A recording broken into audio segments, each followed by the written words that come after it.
السلام عليكم. لا تنسوا الاعجاب بالفيديو والاشتراك في القناة تشجيعا لنا لنستمر بنشر المزيد ان شاء الله.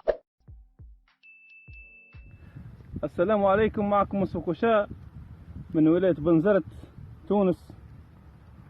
هذه فراخ مسكتها الأطفال، أنا اشتريتهم من عندهم لأطلقهم.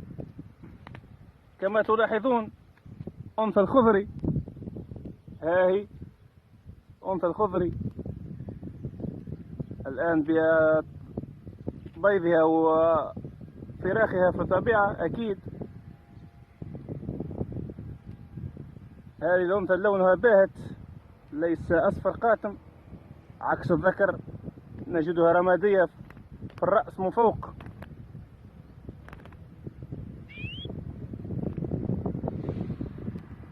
الأصفر هنا قليل عند الأنثى، ليس قاتم في الجانح ولا يمتد على كامل الريش. هاي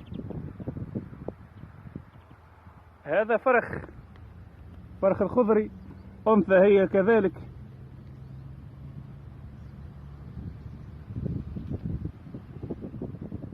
انظروا كيف الأصفر عن الأنثى،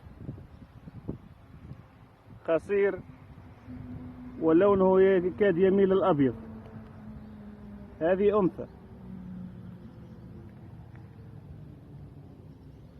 أنثى إخوتي، رأس رمادي.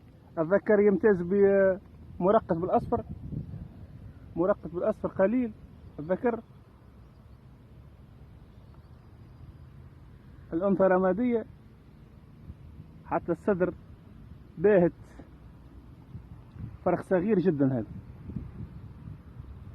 ما زال كتار من العش، عمره شهر هكذا أقصى حد، وهي فرخة أنثى. أثبتوا أخوتي لتعرفوا كيف تحديد الجنس،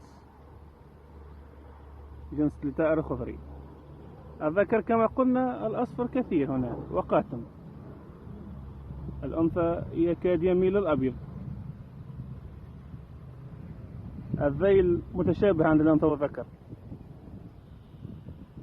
لكن الذكر ريشه قاتم بعض الشيء. إن شاء الله في فيديو آخر. دمتم في رعاية الله، ومع السلامة إخوتي.